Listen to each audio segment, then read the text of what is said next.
Anda masih di Metro Kini, pemirsa. Anggota DPRD DKI Jakarta tidak akan mendapatkan mobil dinas yang akhirnya bisa dicicil dan dimiliki. Gubernur DKI Jakarta Basuki Cahayapurnama mengatakan anggota DPRD DKI Jakarta tidak akan mendapatkan mobil dinas yang akhirnya bisa dimiliki. Mobil yang diberikan hanya bersifat pinjaman. Ahok mengaku sempat ada wacana untuk memberikan mobil dinas kepada anggota dewan yang akhirnya bisa dimiliki dengan cara mencicil. Apalagi mobil dinas yang diberikan kerap dalam kondisi rusak saat dikembalikan pasca purna tugas. Menurut Ahok, wacana tersebut ternyata tidak bisa dijalankan karena aturan yang tidak membolehkan, sehingga mobil operasional yang diberikan hanya bersifat pinjaman dan harus dikembalikan saat purna tugas. Daripada dia selesai rusak itu juga habis gitu kan, mendingan kasih dia itu nggak usah biaya rawat. Saya pikir dia kasih mereka uang, ya kita nggak usah biaya rawat. Ternyata nggak boleh, ya udah nggak boleh, ya ikutin yang pola lama. Sebuah jembatan layang atau flyover di Makassar, Sulawesi Selatan kembali menjadi sorotan karena menjadi jalur maut. Meski terletak di tengah kota, buruknya rambu ataupun pendukung flyover menyebabkan sering memakan korban jiwa. Informasi selengkapnya akan disampaikan reporter Metro TV Anggi Hasibuan. Anggi, apa flyover ini memang sebegitu parahnya sehingga disebut flyover maut? Ya, Maria, memang sebegitu parahnya karena kondisinya adalah ini adalah flyover yang biasa digunakan untuk titik massa bertemu, biasanya digunakan untuk demonstrasi atau juga misal kelompok massa lainnya. Di lain sisi bahwa ada cerita maut di mana saya berdiri kali ini, Maria, ini adalah flyovernya pas di tengah kota. Nah, kondisinya adalah jika misalnya kita melaju kencang sekali di sini, terkadang ini suka miss, dan yang dilihat sekarang ini, Maria, ini adalah tembok pembatasnya. Ini sebenarnya adalah salah satu jalur yang akan dibangun kemudian hari, namun ini sering miss oleh pengendara dan sering ditabrak, dan akhirnya yang pengendara ini akan langsung jatuh ke bawah, dan ini seringkali menjadi korban atau juga menjadi kasus-kasus yang terjadi. Terakhir kali adalah pada 1 September 2015 yang lalu. Kita lihat bagaimana penelusuran atau lokasi ini oleh rekan saya, Deborah.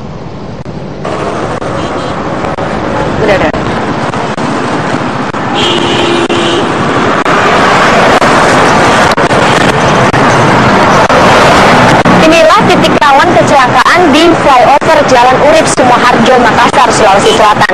Banyak pengendara yang tidak tahu bahwa ini adalah jalan buntu. Memang sebelumnya cabang jalan ini dibuat untuk menjadi akses menuju Petarani.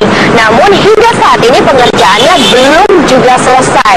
Dan akibatnya banyak sekali warga yang tidak tahu bahwa ini adalah jalan buntu, dan dengan pembatas seadanya, kecelakaan seringkali tidak terhindar.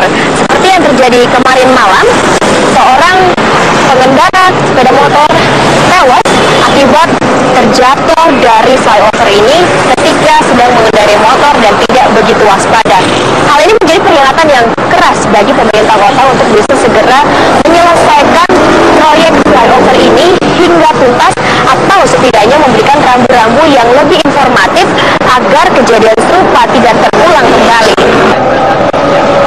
Dari Makassar, Sulawesi Selatan, Deborah Setiawan, Nur Hidayat, Metro TV.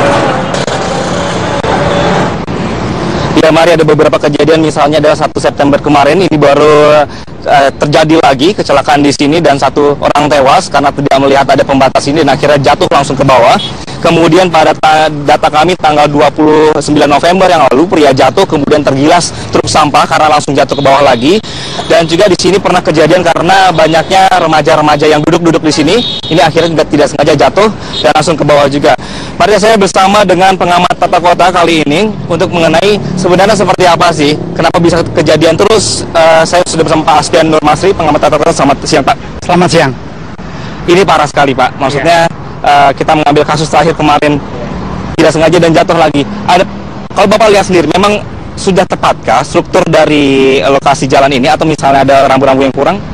Saya kira kita tidak bisa lagi mempermasalahkan struktur jembatan ini atau flyover ini, tapi yang bisa ada menjadi satu bagaimana alternatif pemecahannya adalah bagaimana pemerintah dalam hal ini adalah menyediakan mengenai sarana untuk pendukungnya. Misalnya rambu-rambu lalu lintas yang akan melewati flyover ini. Misalnya ada pembatas yang harus digaris tegas, sehingga ada para pengendara tidak langsung bisa singgah, tetapi bagaimana dia langsung terus menjalankan perjalanannya. Nah, oleh karena itu adalah perlunya ada rambu-rambu lintas dari awal masuk sampai ke flyover ini. Kemudian di satu sisi kita juga melihat adalah pada malam hari biasanya ada lampu penerangan ini agak kurang bagus, jadi perlu penerangan yang lebih terang sehingga masyarakat tidak akan memanfaatkan space ini untuk adalah kegiatan-kegiatan yang tidak semestinya. Nah, di satu sisi adalah perlunya memang koordinasi antara pemerintah kota Makassar dengan pemerintah provinsi, karena bagaimanapun wilayah ini merupakan adalah wilayah yang berada di pemerintah kota Makassar tapi kewenangan dari provinsi. Makanya koordinasi itu sangat penting, bagaimana mengantisipasi sehingga tidak jatuh korban lagi. Jadi yang paling penting di sini adalah masalah kemanusiaan. Apa yang bisa ditangani adalah pertama bagaimana lurah yang ada di sini, dalam inilah Kelurahan Karawisi, kemudian Selang Raja, kemudian juga ada Pampang, berkoordinasi dengan Pak Camatnya untuk mengantisipasi. Minimal ada diberikan pembatas dulu atau adalah taman ya sehingga para kendaraan itu tidak bisa singgah. Kemudian dikoordinasikan pihak yang terkait, pemerintah kota, bagaimana adalah mengkoordinasikannya dengan dinas perhubungan. Setelah itu pemerintah kota akan melakukan koordinasi dengan pemerintah provinsi agar tidak lagi jadi kecelakaan di sini. Oke, Bapak, tapi sampai hari ini sudah berkali-kali, bertahun-tahun, Mbak, sering kejadian. Serumit itukah memang akhirnya birokrasi yang terjadi di sini sehingga harus menunggu lagi nanti korban selanjutnya? Seharusnya tidak. Memang kendati dikoordinasi. Jadi di sini ada quick respon dari penguasa wilayah dalam lurah dan camatnya agar segala mengantisipasi dalam jangka 2x24 jam ini. Artinya adalah minimal ada pembatas dulu. Kemudian melakukan patroli. Karena setiap kecamatan ada namanya mobil jaga. Mereka lakukan patroli adalah sehingga masyarakat di sekitar sini tidak memanfaatkan untuk tempat adalah mereka singgah. Ini perlu diantisipasi oleh adalah pemerintah wilayah setempat. Ini sangat penting sekali. Bagaimana bisa mengantisipasi adalah masalah kemanusiaan ini. Kita tidak bicara masalah kewenangan, tapi ada masalah kemanusiaan. Oke, baik.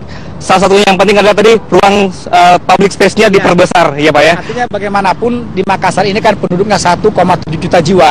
Public space itu sangat kurang. Jadi perlu ada penambahan public space. Misalnya kalau kita memandang ke sebelah sana, itu adalah ruang yang bisa dijadikan taman oleh pemerintah provinsi.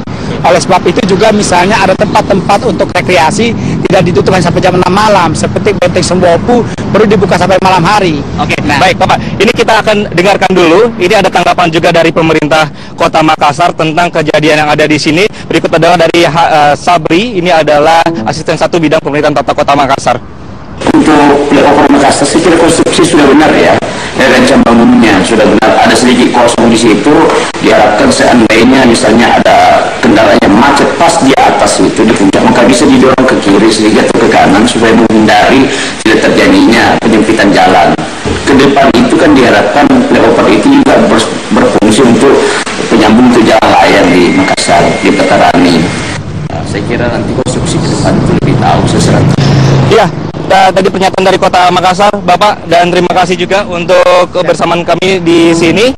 Dan Maria, begitulah bahwa ada satu lagi PR dari Kota Makassar mengenai kondisi yang ada, ini tepatnya di tengah kota, supaya bagaimana tidak terjadi lagi ada korban jiwa di sini. Maria. Baik, semoga pemerintah Makassar segera merespon ya kekhawatiran ini. Angela Sibuan, terima kasih untuk informasinya. Setelah KPU menetapkan Imam Abror tidak memenuhi syarat sebagai calon peserta Pilkada Surabaya, Partai Amanat Nasional mengatakan akan tetap mengusung pasangan calon. Kita sudah bergabung dengan Eva Wondo langsung dari Surabaya. Eva, siapakah sekiranya yang akan dicalonkan oleh PAN sejauh ini?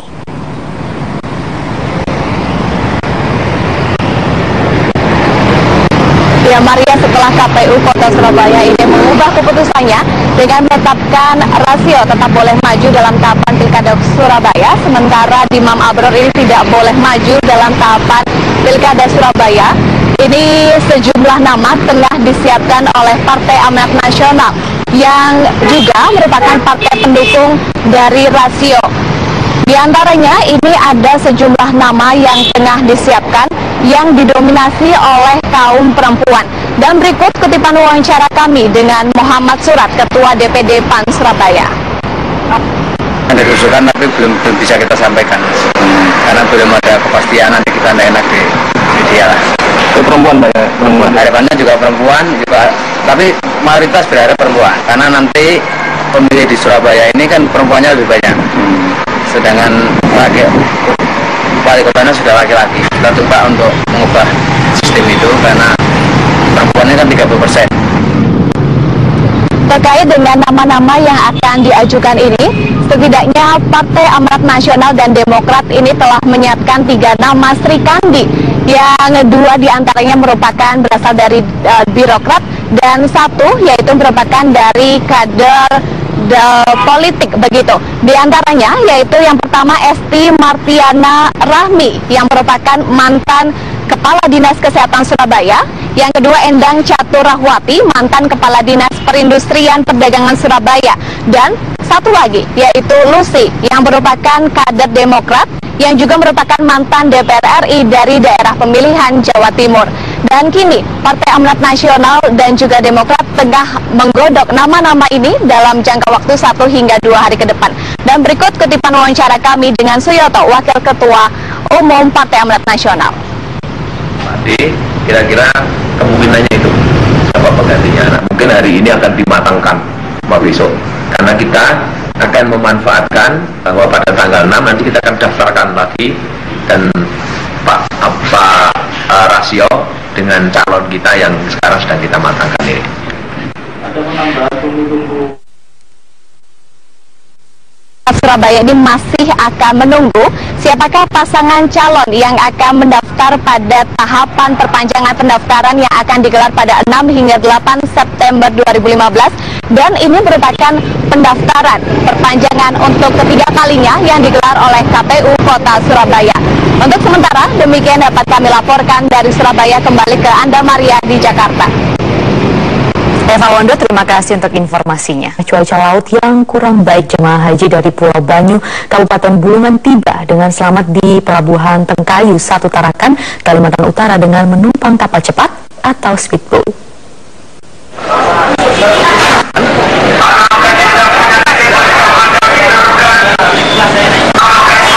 Melalui perjalanan laut selama 3 jam dengan menggunakan 2 buah kapal cepat, jemaah haji dari Pulau Banyu Kabupaten Bulungan tiba dengan selamat di Pelabuhan Tengkayu 1 Tarakan, Kalimantan Utara. Jemaah calon haji dari Pulau Banyu ini tergabung dalam kelompok keberangkatan calon haji dari Kabupaten Bulungan yang seluruhnya berjumlah 60 orang. Mereka terpaksa menumpang kapal cepat atau speedboat ke Kota Tarakan dikarenakan tidak adanya bandar udara di daerah mereka. Selanjutnya jemaah calon haji ini akan langsung bertolak menggunakan pesawat udara dari Bandara Juanda Tarakan.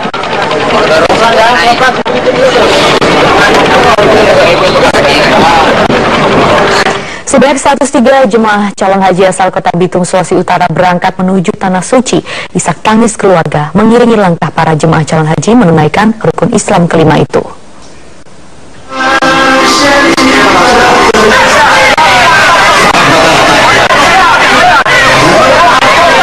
Dalam musim haji tahun 2015 ini, kuota jemaah calon haji berkurang menjadi 104 jemaah.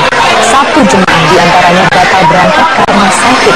Para jemaah calon haji ini terlebih dahulu menginap di asrama haji Manado selama semalam dan akan diberangkatkan dari Kota Bitung menuju Tanah Suci dari embarkasi Balikpapan hari ini. Wali Kota Bitung, Hani Sondak, rencananya akan melepaskan rombongan para calon haji menuju ke Tanah Suci. Bus yang akan membawa jemaah haji